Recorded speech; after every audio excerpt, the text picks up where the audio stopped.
మనం మన ధర్మాన్ని ఆచరించాలి. అయితే మీ అందరికి జడలేసుకోవడం వచ్చు కదా, ఎంతమంది వేసుకున్నారు చెప్పండి, వేలతో లెక్కేయచ్చు. పూజకు వచ్చేటప్పుడు కొంచెం పద్ధతిగా రావాలన్నమాట. పంచమాంగళ్యాలు ఉంటాయన్నమాట ఆడవారికి. జుట్టు జడ వేసుకుని పూలు పెట్టుకోవడం, బొట్టు పెట్టుకోవడం, మంగళసూత్రాలు, మెట్టెలు, నల్ల పూసలు, గాజులు ఇవన్నీ కూడా ఈసారి నుంచి పూజకు వచ్చేటప్పుడైనా జడ వేసుకొని, బొట్టు పెట్టుకొని, గాజులు వేసుకొని అలా చేస్తూ ఉండాలి. ఎందుకంటే మన ధర్మాన్ని మనం కాపాడాలి. ఇప్పుడు మీ పిల్లలకు చెప్పాలనుకోండి, మీరేం చెప్తారు? ఇప్పుడు చెప్పబోయేది ఏంటంటే, మీ పిల్లలకి ఇప్పటి నుంచే సంస్కృతి సాంప్రదాయాలు నేర్పండి. ఇప్పటి నుంచి నేర్పకపోతే తర్వాత వాళ్ళు అలవాటు పడరు. ఇప్పుడు నేను కొన్ని పూజలు చేయడానికి వెళ్ళినప్పుడు వీళ్ళు పెద్దవాళ్ళు ఇక్కడ పూజ చేస్తూ ఉంటారు, పిల్లలు బెడ్రూమ్ లోకి వెళ్ళి ఫోన్ నొక్కుంటున్నారు, టీవీ చూస్తూనే ఉంటారు. వాడి నుంచి పూజ దగ్గర కూర్చోమంటే కూర్చోడు. చిన్నప్పటి నుంచే ప్రయత్నపూర్వకంగా వాళ్ళతోటి స్తోత్రాలు గాని, శ్లోకాలు గాని, అసలు గుడి అంటే ఏంటి, పూజలు అంటే ఏంటి మనం తెలుసుకొని వాళ్ళకి తెలియజెప్పాలన్నమాట. అలా చేస్తే వాళ్ళు సంస్కారవంతులు అవుతారు.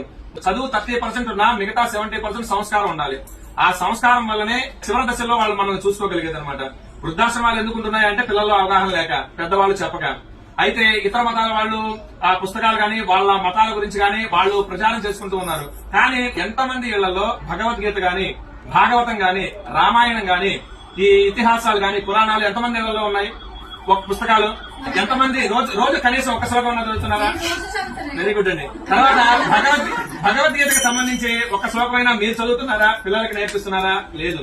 కాకపోతే ఈ సీరియల్స్, సినిమాలు వస్తూ ఉంటాయి, ఎంటర్టైన్మెంట్ ఉండొచ్చు జీవితంలో. కానీ జీవితం మొత్తం ఎంటర్టైన్మెంట్ కాకూడదు. మనకి 54 లక్షల జీవరాశులు ఉన్నాయి. వాటిల్లో విచక్షణ కలిగింది, బుద్ధి కలిగింది ఒక మనుషులకి మాత్రమే. మనకి జ్ఞానం ఉంది, బుద్ధి ఉంది.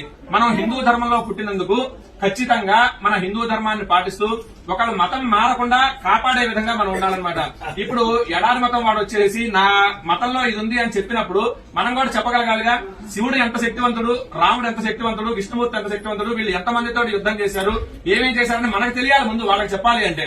లేదు అంటే వాడు చెప్పేది నిజం అనుకుంటాం. కాబట్టి మనం నేర్చుకోవడం, కొంత సమయం భక్తికి, పూజలకి కేటాయించండి. అలాగనే ధర్మం తెలుసుకోవడానికి, ఆచరించడానికి కొంత సమయం కేటాయించండి.